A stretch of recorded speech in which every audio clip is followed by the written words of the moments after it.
much, everybody. It's a great honor to have President Ferdinand Marcos Jr. of the Philippines, a great family legacy, and highly respected in this country. I know that because I have many friends in the Philippines, and there's great respect, or I couldn't say it, so congratulations. Thank you. We're going to be talking about trade. We're going to be talking about war and peace.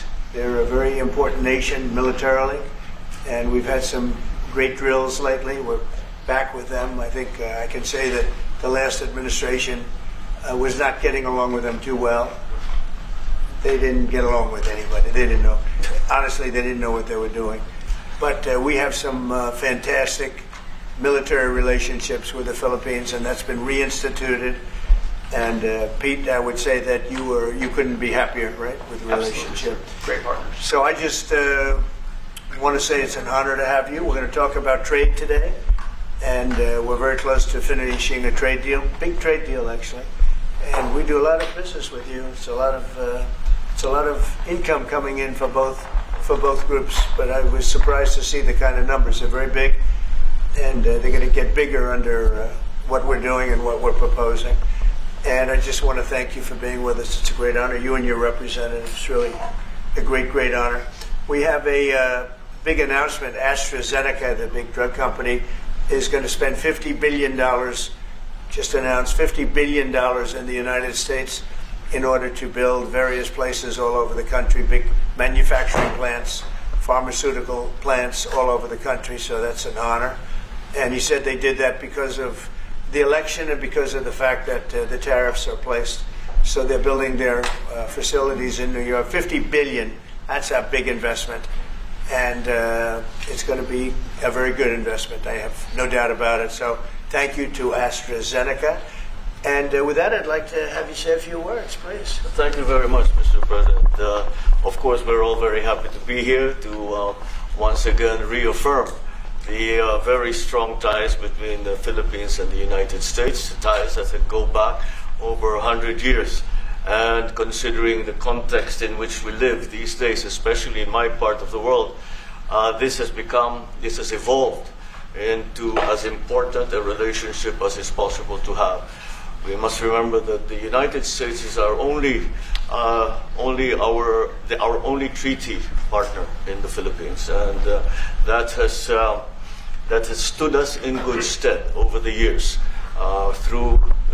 certainly through the Second World War, and the cultural memory of all Filipinos, down to even the school children, is that our strongest, closest, most reliable ally has always been the United States. That is something that we value, that we are grateful for, and that we will continue to foster as we go on. With the leadership of President Trump, I am very confident that we will be able to achieve that.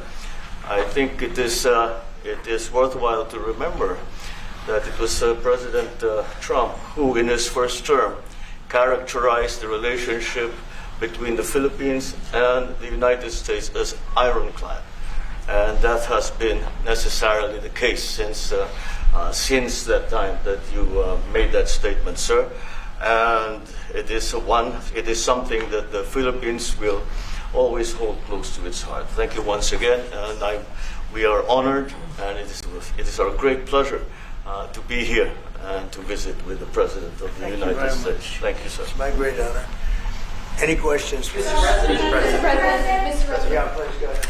Go ahead. Mr. President, do you think that Fed Chair Jerome Powell should resign? I think he's doing a bad job, but he's going to be out pretty soon anyway. In eight months, he'll be out. But I call him too late. He's too late all the time. He should have lowered interest rates many times. Europe lowered their rate 10 times. We lowered ours none. And it's causing a problem for people that want to buy a home. Look, our economy is so strong now, we're blowing through everything. We're setting records. You know that, you see that. And whether it's the Philippines or anyone else, we're setting records at levels that nobody's ever seen before. But you know what? People aren't able to buy a house because this guy is a numbskull. He keeps the rates too high, and probably doing it for political reasons. The only time I remember him cutting rates, he cut the rates just before the election to try and help Kamala or whoever he was trying to help. He probably didn't know. And he's building a building. He's $2.7 billion. They have a $900 million overrun. What is that? And that was given by Biden. That was another Biden deal. And this guy's building this building that's severely overrun. And what does he need the building for? Why does he need space for more people? So they did a big study the other day, and they called all of the great intellects and the great economists and all of the great everything. And it was 71, and only 2 got it right. Me and another gentleman that happens to be very smart. 69 people got it wrong, and the Fed got it wrong, more wrong than anybody. And you know, he has these think tanks, and they build buildings for people that think. And it's really not thinking; it's a little bit of combination of thinking, but it's something you sort of have or you don't have. They don't. The job he's done is just terrible. He ought to raise interest rates. You know, we should be at 1%. We should be leading the world. Instead, we're paying 4%. And if you look at what that means, that's over $1 trillion in interest that we have to pay. That with the striking of a pen, we would be saving more than $1 trillion. Is that right, Scott? Yes, Do you have sir. anything to say about it? Yes, sir. I called yesterday and this morning for the Fed to do a big internal investigation to understand not their monetary policy, but everything else. The Fed has had big mission creep, and that's where a lot of the spending's going. That's why they're building these new or refurbishing these buildings. And I think they got to stay in their lane. And I think that based on the way they cut rates last fall, they should be cutting rates now. It's inconceivable, I know the Fed very well, that they can be spending $2.7 billion to build a building. They don't do anything. It's the greatest job. You show up one day, a half a day, you make a little speech, the economy's doing well, the economy's not doing well, we're going to raise interest. And he's got it wrong. That's why I call him too late, T-O-O, too late. And it's really too bad. But it is affecting people that want to buy houses, and that shouldn't happen. And Mr. President, And you know, he should lower them. Those rates should be 3 points lower. That's what they should be, 3 points lower, maybe more than that. Mr. President, I would like to ask both of you Yes. one question. Mr. President Marcos, next year, Philippines is going to be the rotating chair of ASEAN. I wonder how do you plan to balance your relationship between the United States and China? And for President Trump, Kremlin yesterday said if you are going to Beijing in September, they wouldn't rule out a meeting between you and President Putin. Is such a meeting possible? And how soon do you plan to visit China? Well, we have a lot of meetings possible. President Xi has invited me to China, and we'll probably be doing that in the not too distant future. A little bit out, but not too distant. And I've been invited by a lot of people, and we'll make those decisions pretty soon. Please. Well, as you say, we are chairing ASEAN for 2026. There is no need, in a sense, to balance, as you characterize it, to balance our relationship within the United States and China, simply because our foreign policy is an independent one, and we are essentially concerned with the defense of our territory and the exercise of our sovereign rights. Now, whether we do this not alone, we need to do this with our partners. And again, our strongest partner has always been the United States. But of course, we are trying to form coalitions and multilateral relations so that those like-minded nations who share the same values as we do, who hew to international law, most specifically the UNCLOS, present that position very clearly to anyone who has intentions of unilaterally changing the world order, and that is how we are guided in that. And I don't mind if he gets along with China, because we're getting along with China very well. We have a very good relationship. In fact, the magnets, which is a little complex piece of material, but the magnets are coming out, very well. They're sending them in record numbers. We're getting along with China very well, and I don't mind if the president dealt with China, if that's meant, because I think he has to do what's right for his country. I've always said, make the Philippines great again. Do whatever you need to do, but you're dealing with China wouldn't bother me at all. Well, now it is something that we have to do in any case. Yeah. And, certainly. Mr. President, do you support the Justice Department seeking a new interview with Ghislaine Maxwell, and did you urge the Attorney General to seek one? I don't know anything about it. They're going to what? Meet her? Your Deputy Attorney General is reached out to Ghislaine Maxwell's attorney asking for a new interview. Yeah, I don't know about She it, has but said- I think it's something that sounds appropriate to do. Yeah. Do you have any concern that your Deputy Attorney General, who's your former attorney, would be conducting the interview, given your past relationship? He's a very talented person. He's very smart. I didn't know that they were going to do it. I don't really follow that too much. It's sort of a witch hunt, just a continuation of the witch hunt. The witch hunt that you should be talking about is they caught President Obama absolutely cold, Tulsi Gabbard. What they did to this country in 2016, starting in 2016, but going up to 2020 in the election. They tried to rig the election, and they got caught.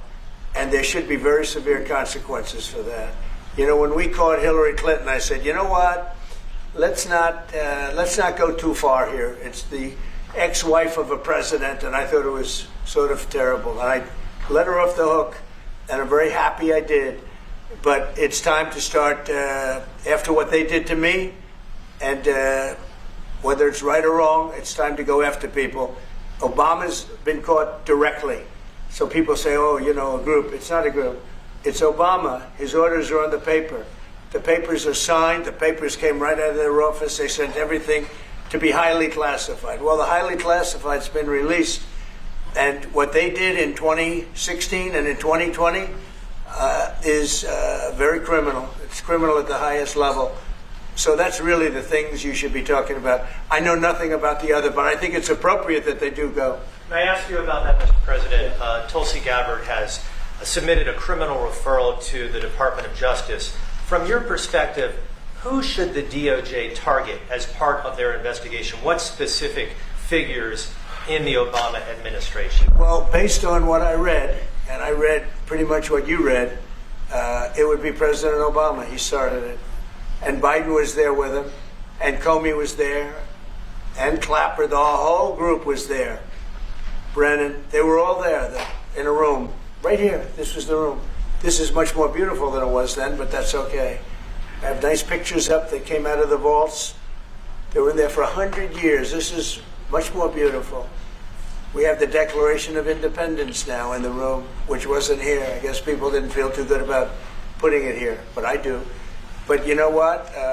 If you look at those papers, they have them stone cold, and it was President Obama. It wasn't lots of people all over the place. It was them too. But the leader of the gang was President Obama, Barack Hussein Obama. Have you heard of him? And except for the fact that he gets shielded by the press for his entire life, that's the one they... Look, he's guilty. It's not a question. I like to say... let's give it time. It's there. He's guilty. This was treason. This was every word you can think of. They tried to steal the election. They tried to obfuscate the election. They did things that nobody's ever even imagined, even in other countries. You've seen some pretty rough countries. This man has seen some pretty rough countries, but you've never seen anything like it. And we have all of the documents. And from what Tulsi told me, she's got thousands of additional documents coming. So President Obama, it was his concept, his idea, but he also got it from crooked Hillary Clinton. Crooked is a $3 bill. Hillary Clinton and her group, the Democrats, spent $12 million to Christopher Steele to write up a report that was a total fake report. Took 2 years to figure that out, but it came out that it was a total fake report. It was made up fiction. And they used that. The one thing they weren't able to do was and probably the only thing I respect about the press in years is the press refused to write it before the election. They refused to put it in. The Steele report was a disaster. all lies, all fabrication, all admitted, an admitted fraud. She paid $12 million, and the Democrats, for that report to a wise guy named Christopher Steele. He wrote a phony report, and they wanted to get that report in before the election. And I'll tell you what, I talk about all the time, the fake news, how bad it is. But in this case, they wouldn't do it. They saw it, they read it, and they said, we don't believe it. And it was only after, substantially, like a month and a half after the election, that it got printed, and it was a big wisp. It was just like a bang of nothing, because the election had ended. If that report had gotten published by the New York Times or somebody, and I respect the Times for maybe only this, because they're crooked as you can be. They're a terrible paper, a crooked, corrupt paper. But for this one moment, they said, this is bullshit, we can't put this in. And neither could any other paper. Wall Street Journal's a lousy paper, very, very dishonest paper. As you see, I'm suing them for a lot of money because they do things very badly. It's got a nice name, but it's really, in my opinion, it's a terrible paper. And it can be corrupt. But just so you know, they didn't take the Steele report. It was the dossier. Remember the famous dossier? I called it the fake news dossier. The news wouldn't publish it. And I'm amazed. They had 2.5 months. It was finished. 2.5 months. That was supposed to be what was going to happen. And it got published a couple of months after the election. And frankly, nobody cared too much about it. But that was a big thing. No, we caught Hillary Clinton. We caught Barack Hussein Obama. They're the ones, and then you have many, many people under them. Susan Rice, they're all there. The names are all there. And I guess they figured they're going to put this in classified information and nobody will ever see it again, but it doesn't work that way. And it's the most unbelievable thing I think I've ever read. So you ought to take a look at that and stop talking about nonsense, because this is big stuff. Never has a thing like this happened in the history of our country. And by the way, it morphed into the 2020 race. And the 2020 race was rigged, and it was a rigged election. And because it was rigged, we have millions of people in our country. We had inflation. We solved the inflation problem. But millions and millions of people came into our country because of that. And people that shouldn't have been, people from gangs and from jails and from mental institutions, people that we don't want in our country, people that we're getting out, dangerous people. 11,888 murderers, many of them 50%, more than 50%, murdered more than one person. I hate to say this with such a distinguished guest, but you know, they asked me a question. I got to answer the question. No, Barack Hussein Obama is the ringleader. Hillary Clinton was right there with him, and so was Sleepy Joe Biden, and so were the rest of them. Comey, Clapper, the whole group. And they tried to rig an election, and they got caught. And then they did rig the election in 2020. And then because I knew I won that election by a lot, I did it a third time, and I won in a landslide. Every swing state won the popular vote. But I won that all the same way in 2020. And look at the damage that was caused. How crucial is the ammunition hub, and how crucial is the ammunition hub that the U.S. plans to build in Subic and the Luzon corridor, considering that these will be built in areas that hosts strategic ports as well as military air bases? You're talking ammunition?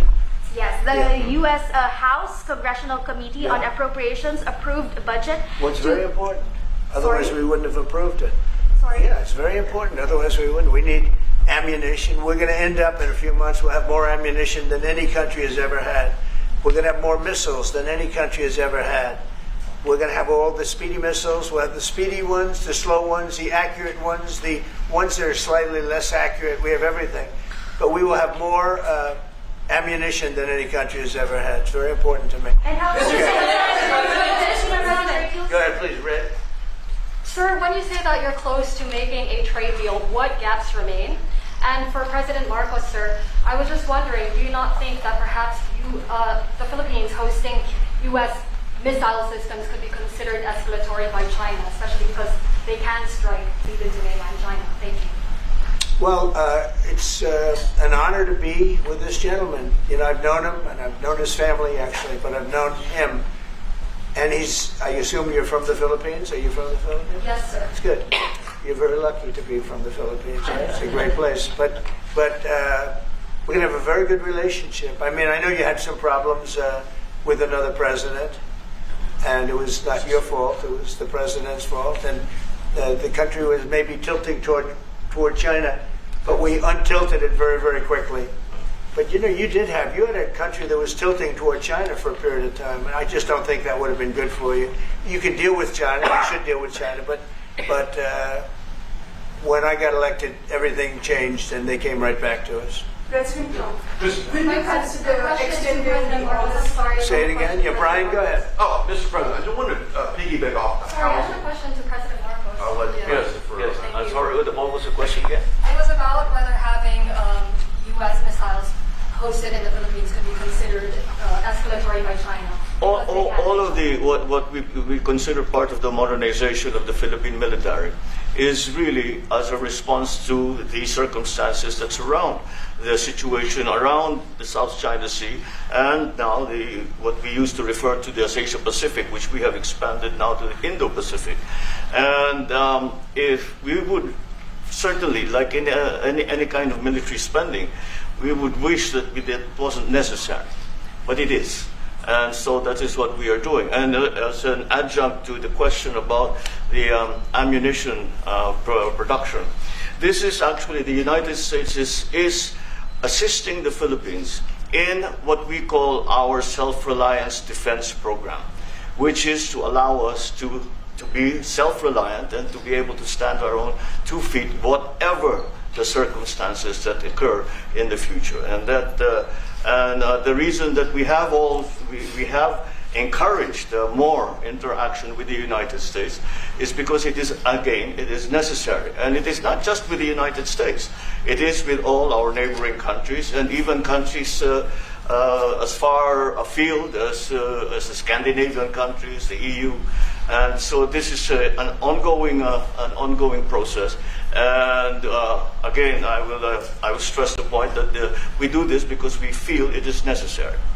Don't forget, just as tantamount to what you're asking, the Philippines were loaded up with ISIS and a lot of terrorists, and they were at a very, very dangerous point. And during my administration, we went in and we wiped them out, working with the Philippines, but we wiped them out. But if we didn't go in, I don't know what would have happened. I don't know who would be your president right now. But we spent a lot of time and a lot of talent on going into the Philippines and wiping out terrorists. They had a tremendous problem during my administration. And we cleaned it up, we got them out, and now you really have a good, solid country again. I believe so, yes. Happy to Mr. President, I want to follow up on the housing question. Yeah. You've got no tax on tips, no tax on overtime, no tax on Social Security. How important is it we have no tax on home sales, capital gains, to unleash the housing market in this country? Well, we're thinking about that, but would also unleash it just by lowering the interest rates.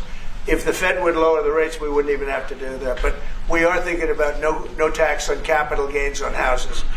And very impressed that you asked that question because nobody knew that. Well, how did you find that out? That's very. I wonder why there's very close. There's a leaker. There's a leaker. I've also got a question. I find it a very interesting world that we know more about two people at a Coldplay concert just hours after that viral video than we know of Thomas Crooks 1 year after attempting to assassinate you. What is holding back the investigation on Thomas Crooks? Well, they've reported to me and they've told me things, and they really say they haven't found anything that was abnormal. I would say this: the Secret Service was very brave because they were right there and they jumped on me. They made a mistake. They should have had somebody on that roof, and they should have had communication with the local police, who also, I mean, they did a very good job, but they made some mistakes, and we have a whole different group of people now. I don't think anything can happen, but I think we have the best people anywhere in the world right now, and I think they've learned. And they went into him very, in great detail. They gave me the whole thing, and what can I do? They say that it was just a nut job that was looking to do this, and I spoke with the FBI, the new FBI. I spoke to the FBI, who was the old FBI, I wouldn't have believed a thing they said, because the old FBI under Comey was crooked as hell. He was one of the most crooked. Everybody should read the Horowitz report. Unfortunately, Bill Barr didn't use it. But the Horowitz report, not appointed by me, it was a report on Comey and the FBI. It is one of the worst shots at a human being I think I've ever seen. In fact, the New York Times did an editorial that was one of the worst editorials I've ever seen about anybody. That was about Comey. You ought to go back and get, and Barr didn't use it because he didn't have the guts to use it, or something happened. I don't know. Too bad. He went to Mr. Durham. Instead of doing the Durham, all they had to use is the Horowitz report. And I always felt badly for Horowitz, frankly, because he's a Democrat, I guess. He was appointed by a Democrat. But that report has gotten lost, and it shouldn't be lost. You should all go back. It should be mandatory reading. Go back and read the Horowitz report on Comey and his cronies. And you'll see exactly, we're going to add that to all the stuff that we found. It just confirms it. But what we found is even more so. Now, we found absolute, this isn't like evidence, this is like proof, irrefutable proof that Obama was seditious, that Obama was trying to lead a coup, and was with Hillary Clinton, with all these other people, but Obama headed it up. And, you know, I get a kick when I hear everyone talks about people I never even heard of. It was this one. No, it was Obama. He headed it up. And it says so right in the papers. Got everything. Got everything. This is the biggest scandal in the history of our country. And it really goes on to even the auto pen, because it all relates to the same thing. It all started the same sick minds. You have an auto pen, which is a tremendous, well, we don't have a president, we have an auto pen that signs everything. I'll bet you sign everything. You don't have auto pens. Everybody, who doesn't sign? You're the president of a country. But it's all that whole thing, leading right up to the end of it is the auto pen. And the auto pen was used by people, and Biden knew nothing about it.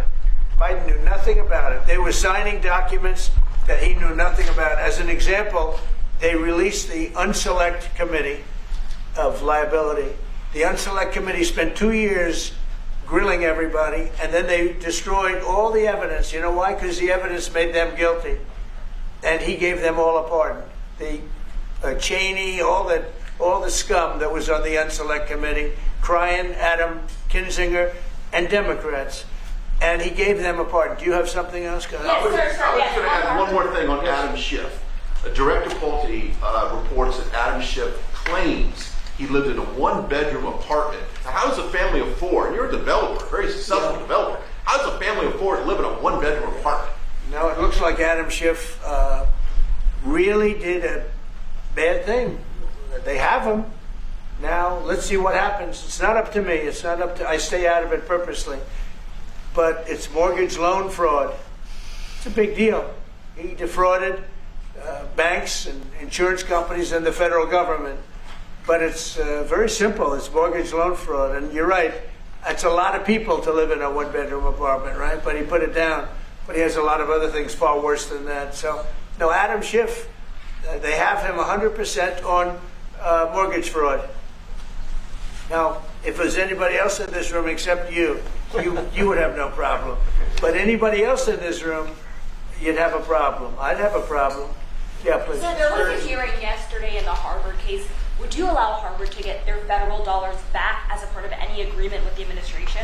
No, I'm not giving. Harvard's been given $7 billion. Can you believe it? By the Fed, $7 billion, and we want money to go to all universities, not Harvard. Harvard got more than anybody else. They have $52 billion. They get huge tax incentives and tax breaks on that $52 billion.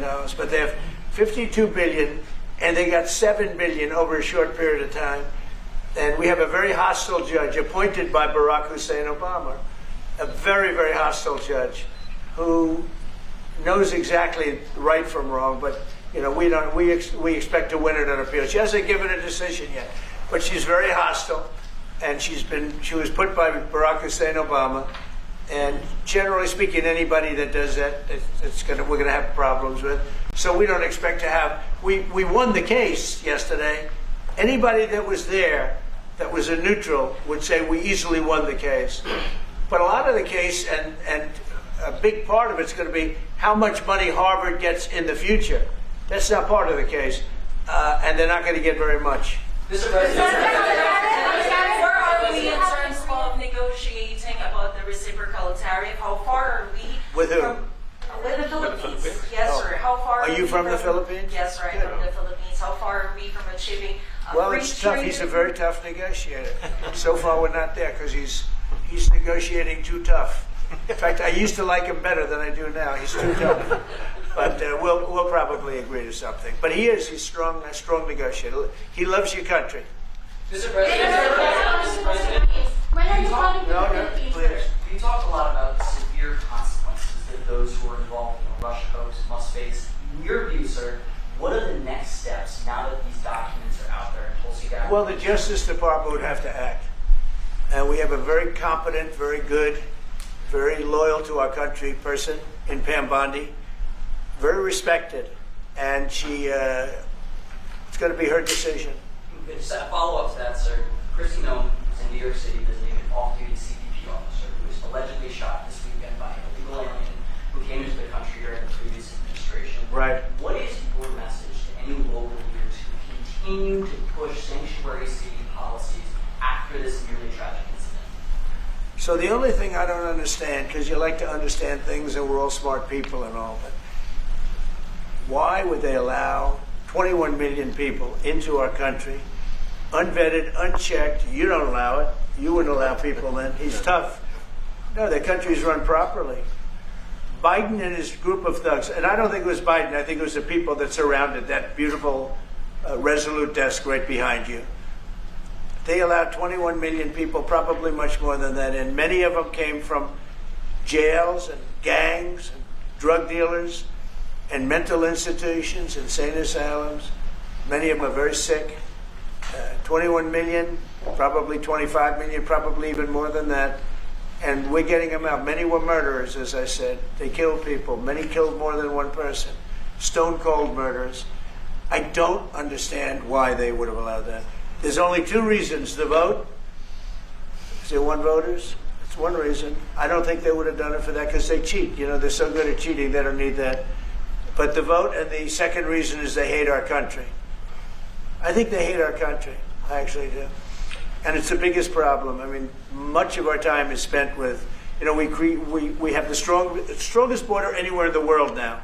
Maybe even stronger than your border, if you can believe it. We have no people came in last month, zero, which is pretty amazing. I'm not even sure I can believe that. But liberals are the ones that do that calculation. So, but we had no people come in.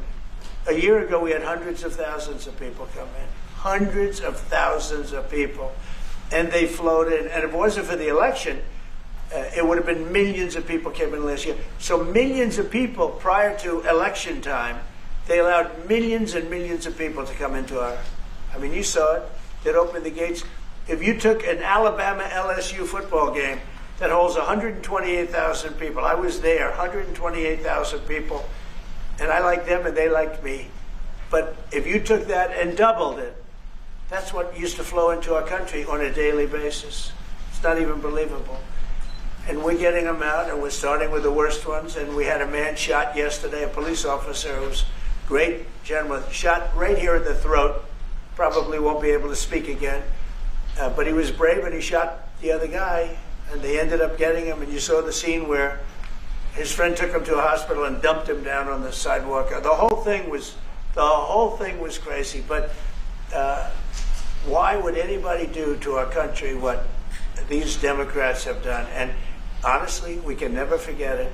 We can never forget it. What they have done, the damage that they've done to America is very, very sad. Thank you very much, everybody.